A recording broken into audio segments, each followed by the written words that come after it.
Glória a Deus, glória ao Senhor Deus Todo-Poderoso. A paz esteja contigo. Saudação de paz em nome de Jesus Cristo aos que ouvem, aos que amam ao Senhor Deus, os que verdadeiramente temem ao Senhor. Bem-aventurados são os que ouvem e praticam a palavra de Deus, pois o tempo está próximo. Vem mais uma vez em nome de Jesus Cristo falar do Evangelho, anunciar acerca do Evangelho de Jesus Cristo.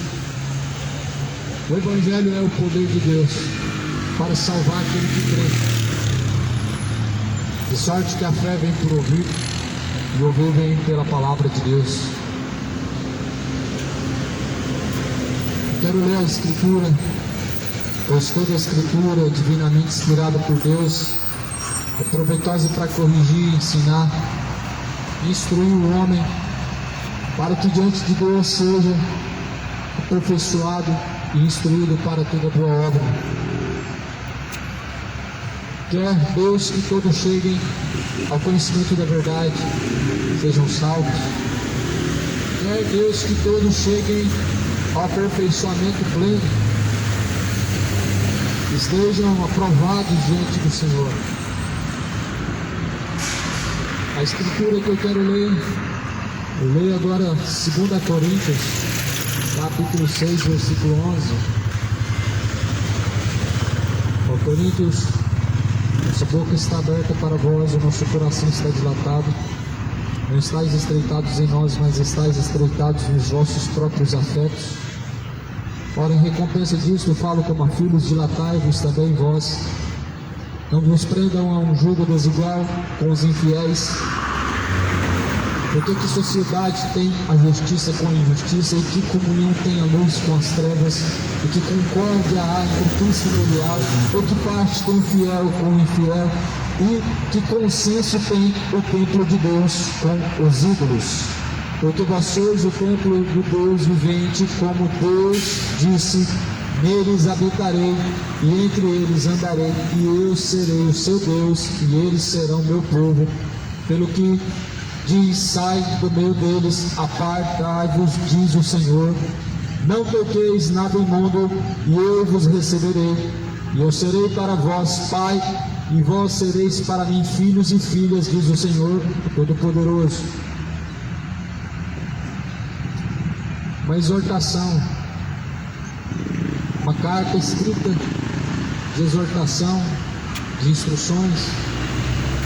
Pois toda a palavra de Deus, ela tem o intuito de instruir, advertir, exortar, alertar. Pois está escrito: toda a Escritura divinamente por Deus proveitosa é para corrigir, ensinar, instruir, a fim de que todo homem seja aperfeiçoado diante de Deus. Eu vim pregar aqui a Escritura, a palavra de Deus, ela que nos corrige, ela que exorta, instrui, alerta, adverte a todos os seres humanos. Essa carta de Coríntios é aos filhos amados, aqueles em quem realmente amam a Deus. Segundo a Bíblia, todo bom filho, ele dá ouvidos à palavra de Deus. Todos falam que é filho de Deus, pelo menos a maioria fala: eu também sou um filho de Deus. Mas você obedece à palavra de Deus? Porque falar que é filho de Deus, todas as pessoas falam. Elas falam que é filho de Deus, virando a latinha na boca assim, bebedando. Falam que é filho de Deus em situação de adultério. Falam que é filho de Deus vivendo a vida de imoralidade, mentindo. Aí eu pergunto para você: Deus tem filho mentiroso? Deus tem filho adúltero? Deus tem filho beberrão? Deus tem filho imoral? Não tem. Não tem. A Bíblia fala: os filhos amados de Deus obedecem a sua palavra e se afastam de todo mal. Os filhos amados de Deus se apartam de toda iniquidade, de toda profanação. de todas essas coisas que são imundas diante do Senhor. E essa é uma carta de Coríntios que foi exortada à igreja de Coríntios, que na verdade era um povo amado por Deus, e que nós colocamos ela a exemplo para aqueles que amam ao Senhor. Aqueles que verdadeiramente amam ao Senhor também amarão sua correção. Aqueles que realmente amarem a Deus certamente praticarão a sua palavra. Aquele que ama a Deus de mentira, de hipocrisia, ele não tem prazer na palavra de Deus e nem tampouco pratica a palavra de Deus. Aquele que ama a Deus de palavras vãs, apenas por palavras, mas não pratica a palavra de Deus, é mentiroso. Por isso não seja o amor fingido de Caim, como o amor de Caim, o seu, mais diante do Senhor. O verdadeiro sentimento haja de fidelidade, sujeição, obediência a Deus.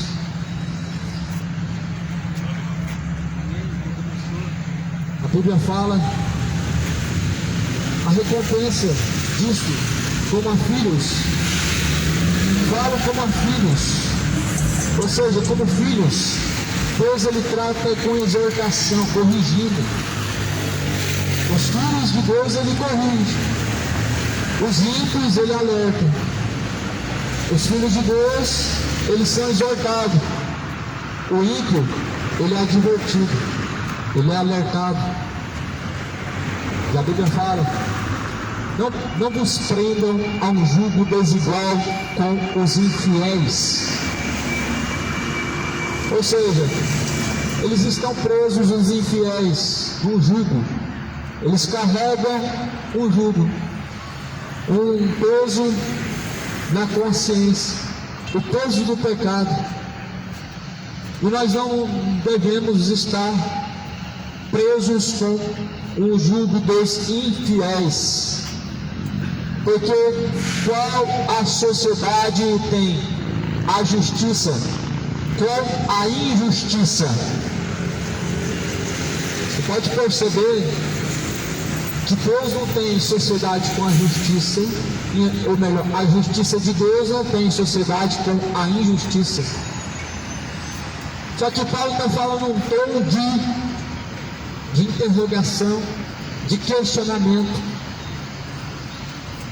Pergunta a você: que parte tem a justiça com a injustiça? Que sociedade tem os fiéis com os infiéis? Certamente nenhuma parte Deus tem com os infiéis, que Deus, todo o tempo, sendo fiel e justo. Espero mesmo de nós que fiéis e justos sejamos em todo o tempo e em toda a caminhada, em toda a forma de viver. Que geração ingrata é essa, infiel diante de Deus? Uma geração que na verdade está como morta. Olha, nós estamos vivendo uma era zumbi. Não como aqueles filmes que mostram pessoas sangrando e andando e rugindo. Não, as pessoas elas estão parecendo que estão conscientes, elas estão caminhando, mas na verdade elas estão mortas diante de Deus. Um absurdo, nós ouvimos uma barbaridade de pessoas falar que creem em Deus e na verdade a sua conduta não tem nada de Deus. Paulo fala, na verdade, nós não devemos nos prender com os infiéis. Nós não devemos estar andando com os infiéis. Nós não devemos ser infiéis a Deus e nem ter parte com aqueles que também são infiéis. E hoje nós estamos vivendo um tempo em que o justo está andando junto com o injusto, o fiel está andando junto com o fiel. A Bíblia fala que nós devemos apartar dos tais para que não haja parte nas suas más obras. Eu prefiro a Bíblia do que seguir um sentimento do coração ou seguir qualquer religião ou golpe. Porque a Bíblia, ela vem antes da religião, ela vem antes do dogma, ela vem antes da tradição, ela vem antes de catolicismo, vem antes de espiritismo e qualquer ismo. A Bíblia vem antes. A palavra de Deus vem antes de qualquer ismo, qualquer religião. Esoterismo, catolicismo, espiritismo, candomblicismo. A palavra de Deus vem antes disso, de qualquer ismo. O cristianismo não é uma religião, nunca foi. Deus não teve o intuito de dividir pessoas. É isso que as religiões fazem, dividem através de tradições, culturas, dogmas, doutrinas, que na verdade são doutrinas de demônios. Mas o Senhor fala que não tem parte de forma alguma com os infiéis. Quem são os infiéis? Aqueles que fazem culto aos mortos, sim. Acender vela aos mortos é um culto aos mortos. Fazer reza aos mortos ou pelos mortos é um culto aos mortos. Fazer uma mesa branca, por exemplo, e consultar os espíritos mortos, familiares, na verdade são culto a demônios, são espíritos caídos, não são espíritos familiares, são espíritos caídos, são entidades demoníacas. O que a Bíblia, e todavia, ela alerta, ela diverte, ela corrige, mas as pessoas não querem saber de Bíblia, o mundo quer saber de religião, fábulas, e não da palavra de Deus. Mas eu estou aqui para anunciar o que está escrito. A Bíblia é a palavra de Deus. A palavra de Deus, ela anuncia aos homens que se arrependam de todos os pecados, porque certamente um dia todos comparecerão diante de Deus para prestar conta.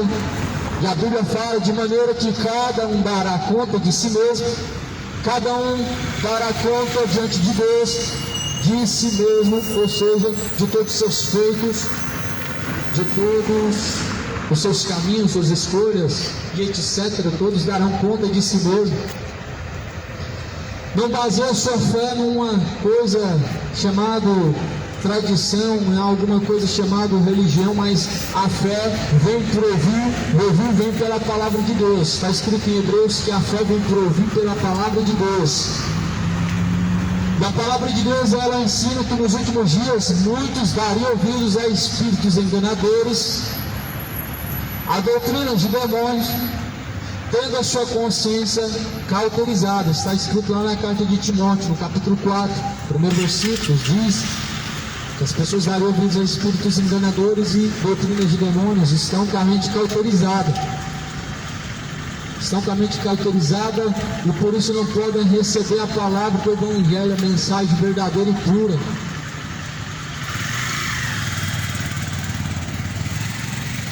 Não vos prendam ao julgo desigual com os infiéis, porque qual é a sociedade que tem a justiça com a injustiça? E que comunhão tem a luz com as trevas? Já parou para perguntar isso a si mesmo? Qual é a comunhão que tem a luz com as trevas? Já viu treva e luz misturarem ou andar junto? Certamente você não vê, porque isso é algo impossível, algo cientificamente, biologicamente impossível. Luz e trevas não se misturam, não se combinam. Luz é aqueles que andam em Cristo. Aqueles que andam com Cristo estão na luz. Aqueles que praticam a palavra de Deus estão na luz. Aqueles que andam com Cristo estão na luz. Trevas, idolatrias, trevas, fornicações, trevas, bebedices, trevas, feitiçarias, imoralidades, trevas e mais trevas. Aí eu te pergunto, que parte tem as trevas com a luz ou a luz com as trevas? Que parte tem Jesus com as trevas? Trevas, adultérios, bebedices, feitiçarias, imoralidades, adultérios, mentiras, orgulho, soberba. Ou seja, que parte tem Cristo com essas coisas? Porque as pessoas que praticam essas coisas falam que temem a Deus, falam que são filhos de Deus, falam que Deus é o seu Senhor, chamam Deus de Pai, falam que também são filhos de Deus. E eu te pergunto, qual que é a parte que tem a luz com as trevas? Jesus falou: eu sou a luz deste mundo. Quem é a luz? É Cristo. Que parte que Cristo tem com as trevas deste mundo? Não tem parte. Mas nós podemos ter parte com Cristo por meio daquilo que Jesus anuncia, ou seja, o arrependimento. O Evangelho genuíno nos leva a arrependimento, nos leva a arrepender dos pecados e buscar ter um compromisso de fidelidade com a santa palavra de Deus. As pessoas, na verdade, elas estão cometendo uma loucura. Elas estão vivendo em trevas e estão tentando chamar de luz aquilo que é treva. Chamam de luz aquilo que é treva. Chamam de bom aquilo que é mal. Chamam de algo aceitável aquilo que é abominável diante de Deus. A palavra de Deus fala que nos últimos tempos trocariam a verdade pela mentira, honrando mais a criatura do que o Criador, mudando a verdade de Deus em mentira, a justiça em injustiça, honrando mais a criatura do que o próprio Criador, que é bendito e eternamente. Isso é um tempo de muita idolatria, de muita apostasia, de muito engano. São tempos trabalhosos. Manda o Senhor a todos que se arrependam. Anuncia o Senhor a todos que arrependam-se, porque após a morte segue-se ao juízo. Toda pessoa que lê a Bíblia, toda pessoa que é instruída na palavra de Deus, ela conhece a verdade. Mas aqueles que chegam ao conhecimento da verdade e nunca, é como se nunca tivessem conhecido. Por quê? Porque ouvem, ou seja, aprendem e nunca chegam ao conhecimento da verdade. Ouvem sempre e nunca chegam ao conhecimento da verdade, porque a palavra entra de um lado e sai do outro. Aí se eu pergunto para você, o que você ouviu ontem no culto de domingo, você não vai nem sequer lembrar de alguma coisa, porque o seu coração está, na verdade, vazio de Deus. A palavra entra por um lado e sai pelo outro.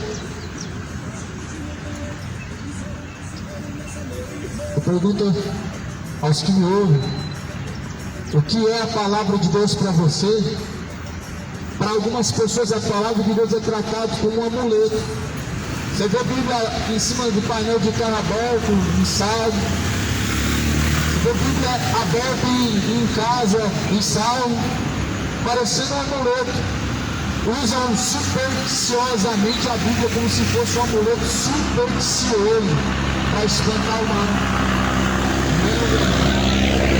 Não é um amuleto supersticioso para espantar o mal. A Bíblia é a palavra de Deus aos nossos corações, e nela deve estar gravado a palavra de Deus, para não pecarmos contra o Senhor Deus. A palavra de Deus, ela deve estar em nosso coração, guardada, escondida, para que não venhamos pecar contra Deus.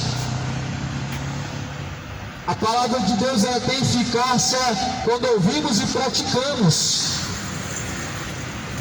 Ela não tem eficácia aberta, ela não tem eficácia aos pés da imagem da santa.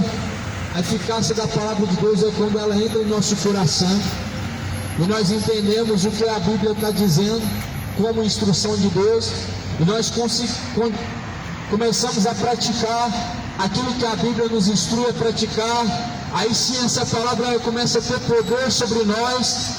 E aí Paulo fala assim: o Evangelho é o poder de Deus para salvar aquele que crê.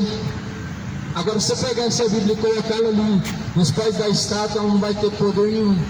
Se você pegar essa Bíblia aqui e colocar ela aberta em cima do painel do carro, se você não viver o que está escrito nessa palavra, não tem poder algum, não vai adiantar de nada. Mas quantas vezes vimos a destruição, vimos lugares pegando fogo, a Bíblia não queimou, mas essas pessoas, elas permaneceram vivas. Deus guarda aqueles que temem a Ele, ou seja, os que praticam a sua palavra. E a palavra de Deus, certamente Deus, Ele vela para com ela. Ou seja, Deus tem compromisso com a sua palavra.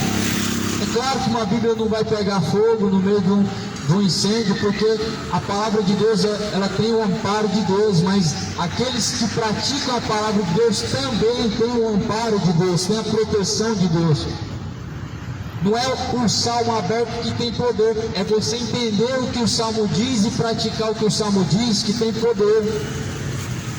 Se você ler o Salmo 91, você sabe que está escrito: aquele que habita debaixo da sombra do esconderijo do Altíssimo, do Onipotente, esse descansará. E quem é esse?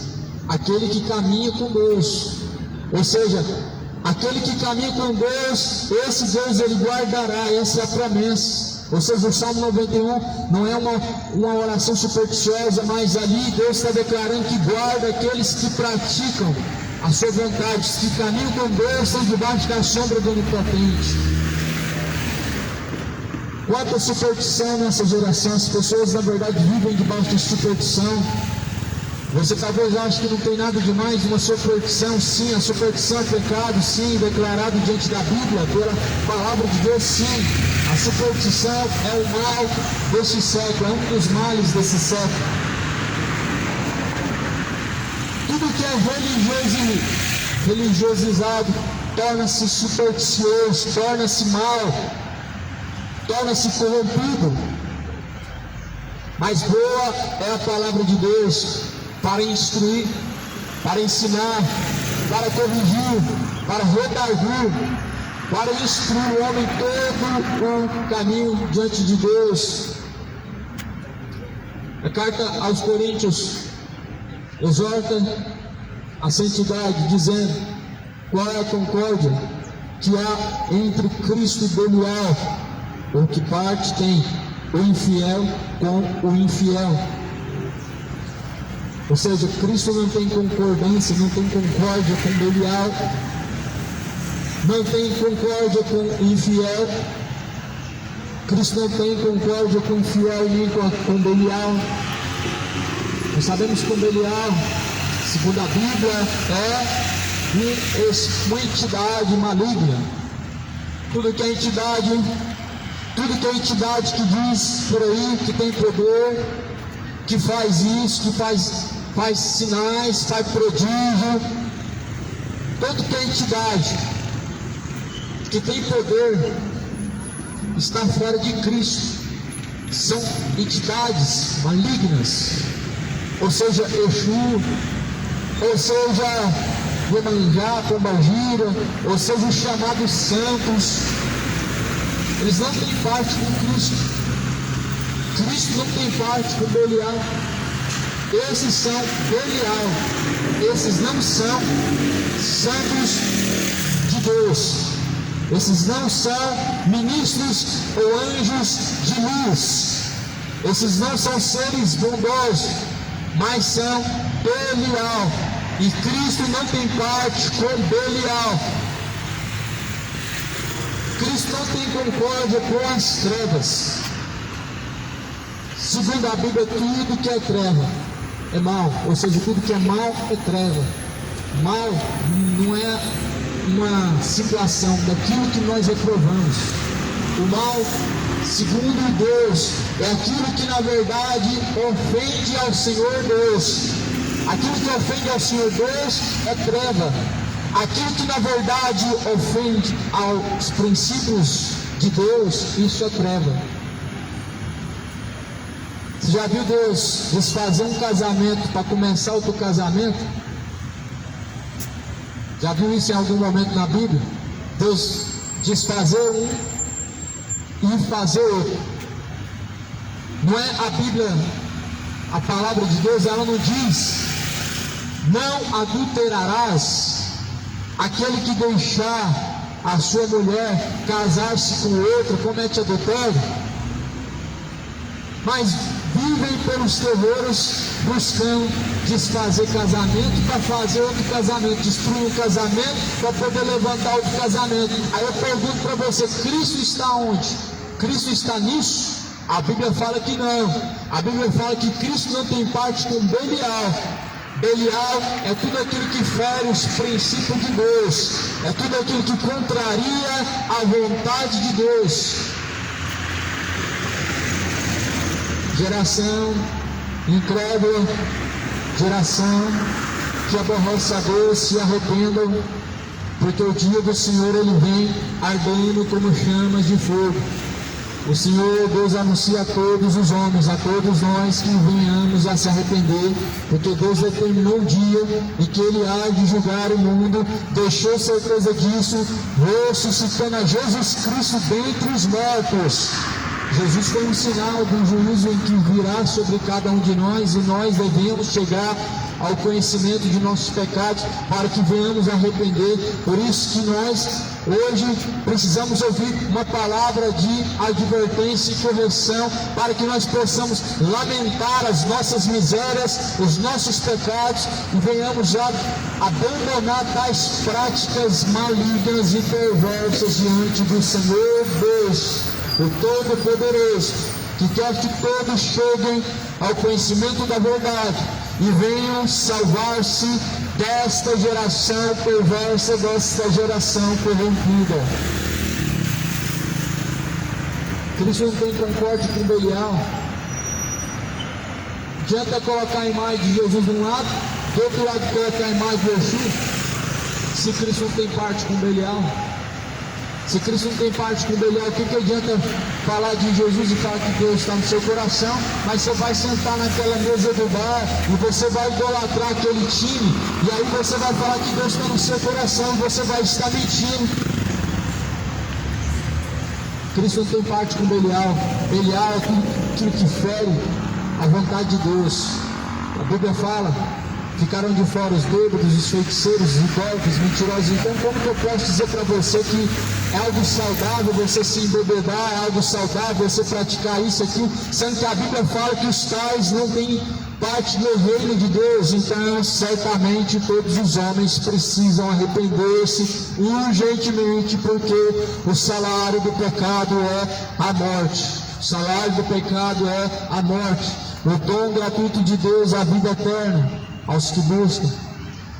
O dom gratuito de Deus, qual é a vida eterna? Para aqueles que buscam. Ambos que me amam, os que me buscarem, me encontrarão, disse assim o Senhor Deus em sua palavra. Aqueles que amam a Deus serão amados por Deus, mas aqueles que aborrecerem a Deus serão aborrecidos também. Tem dois lados da moeda, meu irmão, até quando vão escolher o lado mais bonito da moeda e vão ficar somente daquele lado, só o lado do amor.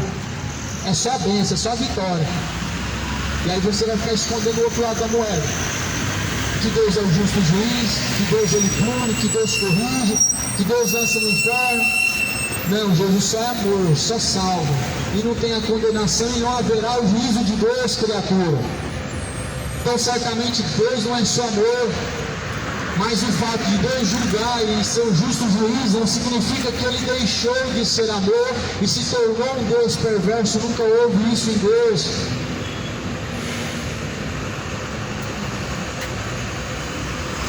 Não há concórdia entre Cristo e Belial. Não pode o homem continuar escondendo seus pecados que são trevas e falar que está na luz. Não pode o homem continuar cultuando a rainha do céu e falar que Jesus é o seu Senhor. Não pode o homem continuar vivendo em trevas e falar que está em luz. Porque a Bíblia fala que se alguém está na luz, ele deve andar como Cristo andou. E aquele que está em luz, ele anda como Jesus Cristo andou. Como Jesus andou? Não está se referindo à veste, está se referindo à sua conduta.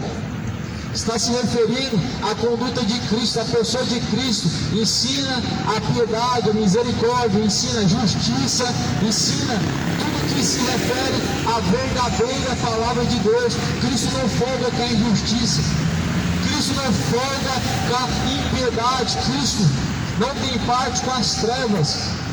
Para você ver que Jesus não tem parte com a injustiça, que pergunta para Jesus, tentando a ele, e fala assim: olha, é lícito nós pagarmos tributo a César? O que Jesus fala? Dá a César o que é de César. Ou seja, Jesus pagou o tributo a César porque cumprindo a justiça humana. Então Cristo não tem parte com a injustiça, Cristo não tem parte com as trevas.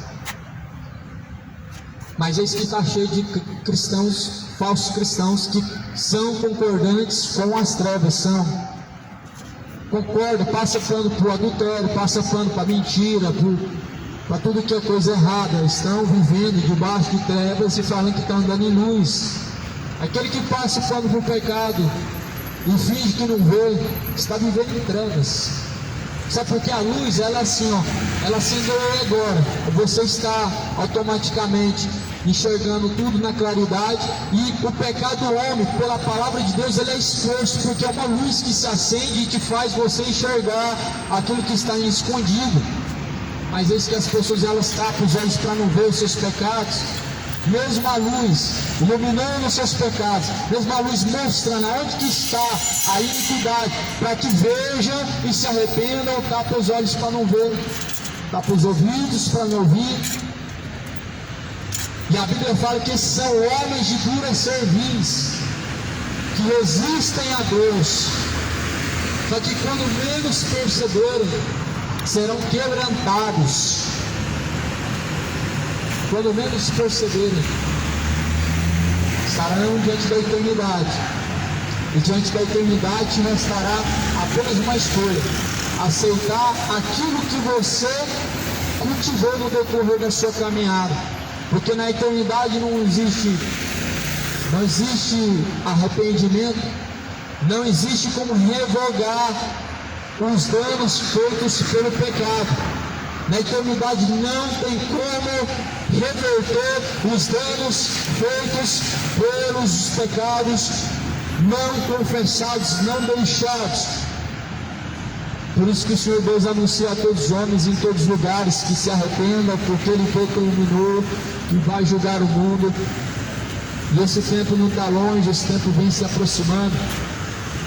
Não continue tendo parte com as trevas. Não continue tendo parte com as trevas. A luz não tem parte com as trevas. A maçonaria faz parte das trevas. E a maçonaria faz parte de uma boa parte da religiosidade hoje, ou de algumas igrejas evangélicas. As pessoas, elas descobrem, elas ouvem rumores, mas o que elas fazem? Elas fingem que não sabem de nada e continuam seguindo como se tivesse tudo normal. Só que Jesus, o Senhor diz assim que nós não devemos ter parte com as trevas. Ou seja, de forma mais específica, para você que não está entendendo, daqueles que praticam as obras das trevas, você não deve estar no mesmo ambiente, você não deve caminhar junto, porque assim você tem parte em suas obras más. Isso é uma mensagem aos que dizem que são cristãos, dizem que são discípulos de Cristo. Agora, aqueles que já estão em trevas, o que resta é arrepender.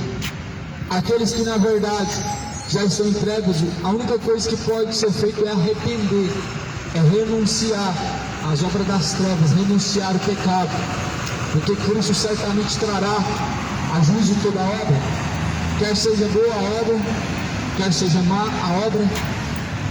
Cristo trará à tona no grande dia do juízo, onde os livros vão se abrir. E aí a sua palavra é contra aquilo que está escrito no livro. Aí será a tua justificativa verbal contra aquilo que a palavra está escrito no livro da vida, no livro das obras.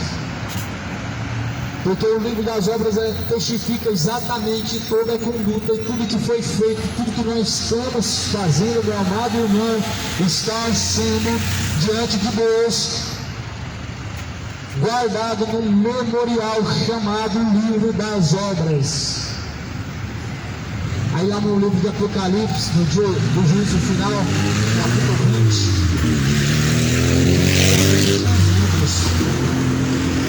e aí vai se abrir os livros, né? Estarão todos diante do justo juiz, estarão diante de Deus ali todos os religiosos, estarão diante de Deus ali todos os ímpios, estarão ali diante de Deus todos os incrédulos e etc.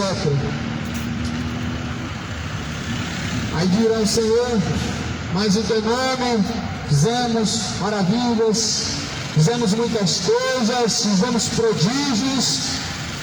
Ele dirá: apartai-vos de mim, vocês que praticam iniquidade. Cada um terá uma desculpa diante de Deus. Como muitas pessoas têm desculpas para tudo, elas têm desculpas para sua incredulidade, para praticar ateísmo, para praticar esoterismo, para praticar ismo, imagismo, budismo, espiritismo. Mas na verdade, diante do Senhor, tudo já está, meu amado, arquivado num livro chamado Livro das Obras. As desculpas diante do Senhor, no dia do juízo, não vai valer de nada. Nada vezes nada será as desculpas ou justificativas diante de Deus. Porque Deus enviou a Jesus Cristo para nos justificar no tempo em que nós estamos de pé, que estamos vivos. Aí todo aquele que rejeita arrependimento, rejeita a conversão dos seus maus caminhos, rejeitar a justificação que vem por meio do Senhor Jesus Cristo. Todos aqueles que rejeitam a exortação, a correção da palavra de Deus, rejeitam a justificação de Jesus Cristo, rejeitam a justificação de Jesus para se justificar a si próprio com próprias palavras, e não adianta de nada. Não adianta de nada justificar-se diante de Deus com palavras vãs e palavras que vêm de seu próprio entendimento, porque somente Jesus pode justificar o homem diante de Deus. Por isso é necessário arrepender, necessário entender que Cristo não tem parte com Belial e que a luz não tem parte com as trevas, e que consenso tem o templo de Deus com os ídolos. Você sabe qual é o templo de Deus? O templo de Deus não tem parte com os ídolos. E esse templo de Deus, Paulo fala assim: porque vocês são o templo do Deus vivente. Como Deus diz: neles eu habitarei, e entre eles eu andarei, e eu serei o seu Deus, e eles serão o meu povo. Você compreende isso? Vocês são o templo do Deus vivente, e dentro deles eu habitarei, diz o Senhor. Porque assim diz o Senhor: eu habitarei dentro deles. Ou seja, o Senhor Deus não está habitando em quatro paredes. O Senhor falou assim: eu habitarei dentro deles, e com eles eu andarei, neles eu habitarei, porque vós sois o templo do Deus vivente. É até pecado você chamar um templo de paredes de casa de Deus. Certamente sim. É até pecado você falar que a casa de Deus, aquilo que os homens constroem, templos de parede, não é casa de Deus. 1 Coríntios 3,16: não sabeis que vosso corpo é templo do Espírito Santo de Deus.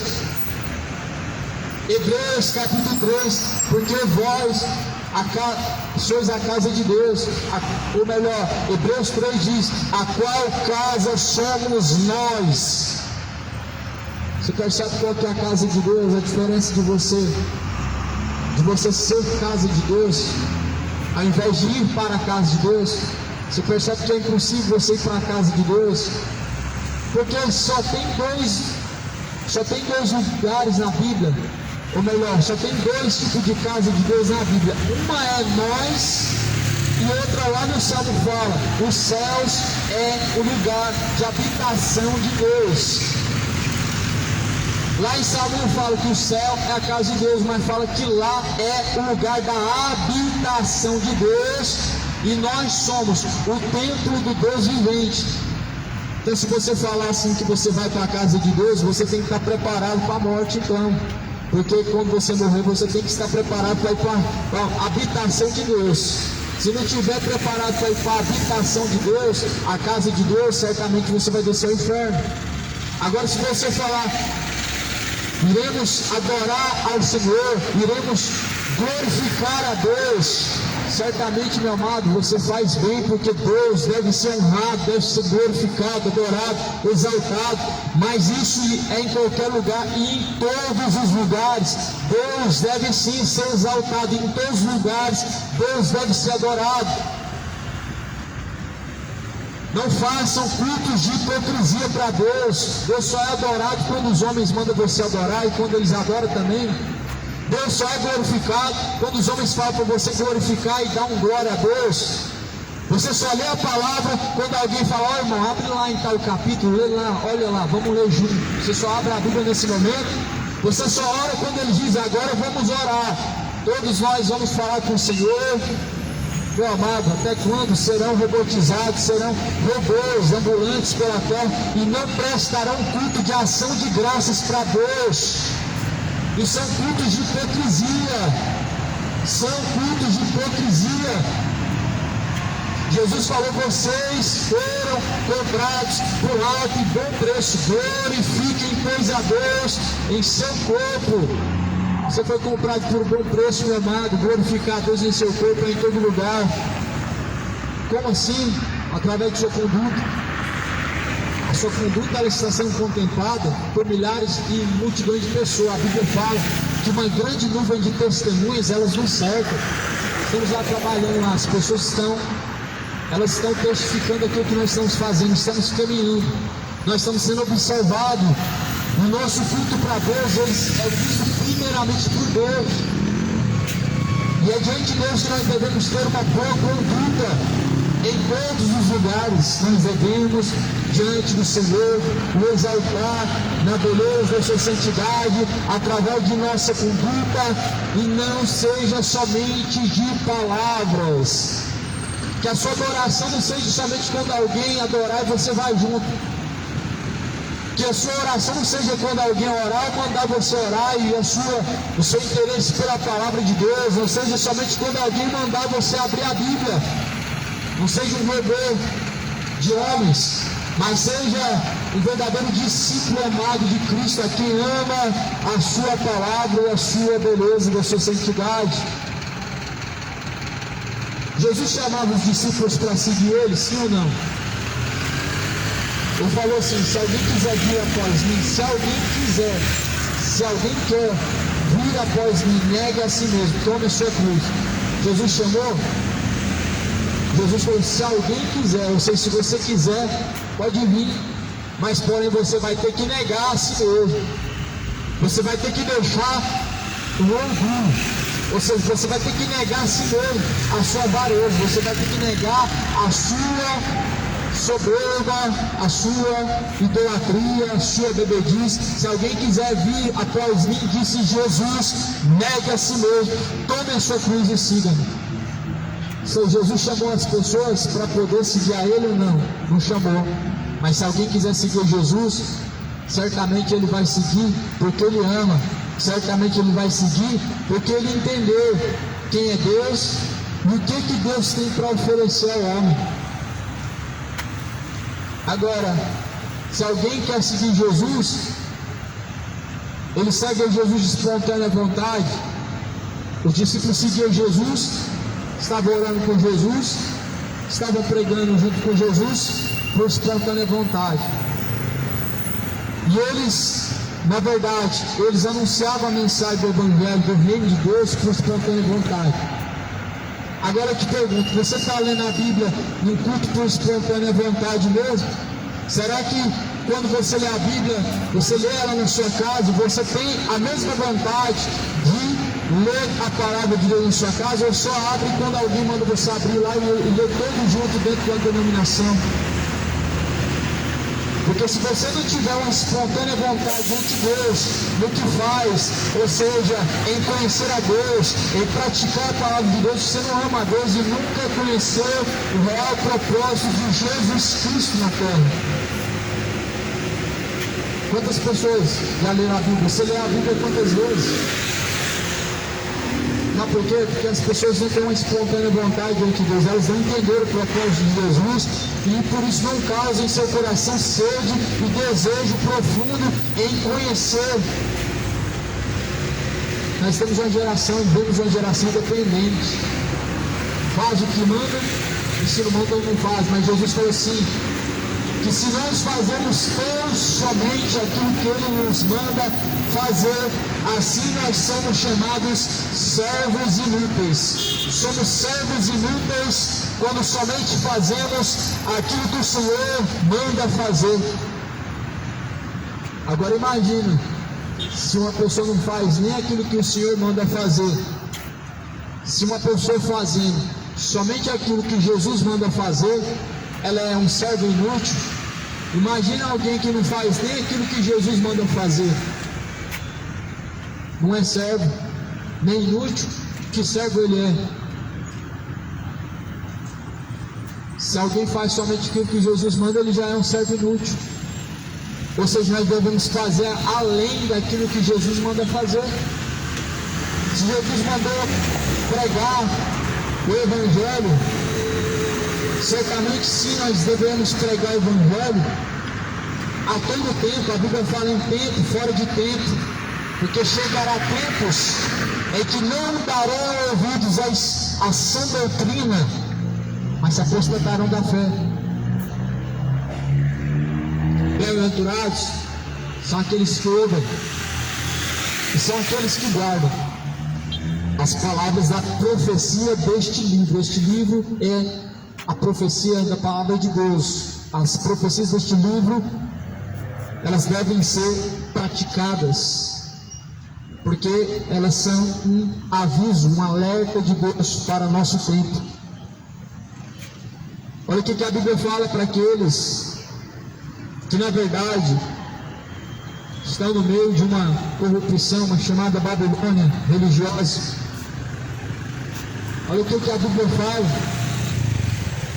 para aqueles que estão ali, chamados cristãos, no meio do carnaval, falando que estão evangelizando, cantando, fazendo festa, fazendo alvoroço, falando que estão cantando. Olha o que a Bíblia fala: pelo que sai do meio deles, apartai-vos, diz o Senhor, não toqueis nada imundo, eu não vos receberei, eu não vos receberei.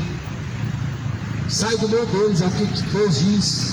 Ah, mas nós vamos cantar no carnaval porque Deus tem que ser glorificado também. Eu te pergunto, a festa é de Deus? Ela não é. Ela é de quem? É do diabo? Então é de Satanás. A Bíblia fala que eles não têm parte com o Belial. Que parte tem o fiel com o fiel? Ah, eu sou fiel, eu louvo a Deus. Aí você está lá no meio do infiel e você está fazendo o que lá? Deus te mandou fazer o que lá? Cantar. Se Jesus falou, de pregar o Evangelho a toda criatura, você vai ficar cantando. Nós temos que adorar o Senhor na beleza da sua santidade. O louvor é uma forma de elogios a Deus, mas fazem como se fosse uma forma de entretenimento, uma forma de se entreter e não de uma forma de glorificarem a Deus. Aí Deus não está lá, não, com certeza Deus não está lá. Aí o culto não é para Deus e Deus não está sendo glorificado nem para pouco, Deus está no meio. Por isso, moradores, cidade de Goiânia, moradores, leia as Escrituras, examine a palavra de Deus, porque ela testifica de Jesus Cristo. E nela nós encontramos a vida. Leia a palavra, examine a Escritura, ela testifica de Jesus. Examinar as Escrituras dia após dia, disse Jesus Cristo. dia após dia. Examine a Escritura. Não toma como um costume, mas como uma forma sedenta, uma forma de aprendizado, uma forma de você buscar o verbo que seja de conhecer a Deus. Tudo se torna um costume, se torna robótico. E conhecer a Deus é uma empolgação, uma sede que nós devemos ter, não de uma forma robótica. Religião é isso, é uma forma robótica, onde as pessoas dizem que estão adorando a Deus, mas tudo que estão fazendo, na verdade, é de uma forma robótica. Seguir a Cristo não é uma forma robótica, mas é uma forma de espontânea vontade, aonde Jesus fala que não é nem por força, nem por violência, mas é pelo Espírito de Deus. O que nos move é o Espírito de Deus a fazer a vontade do Senhor, mas o que nos move a praticar todo tipo de pecado são os desejos da carne, que são infames, são malignos. O dia do Senhor está se aproximando, morador de Goiânia.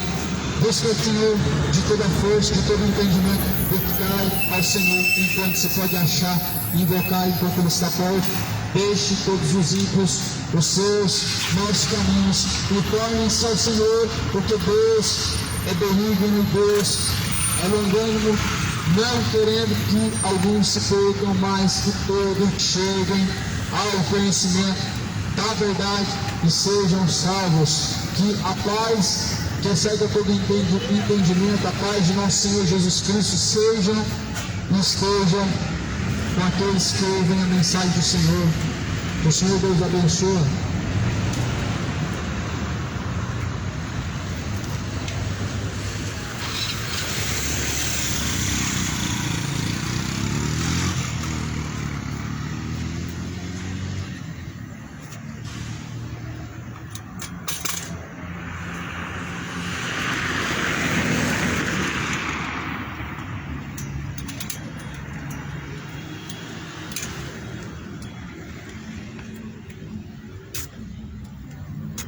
Boa bateria, meus irmãos, glória a Deus. Comprei a bateria nova, agora é só esperar chegar. Quando chegar eu já troco ela. A bateria antes durava 2h30 quando eu comprei a caixa, agora durou 50 minutos, né? Amém, deu pra pregar a palavra do Senhor. Deus abençoe, igreja. Fique na paz.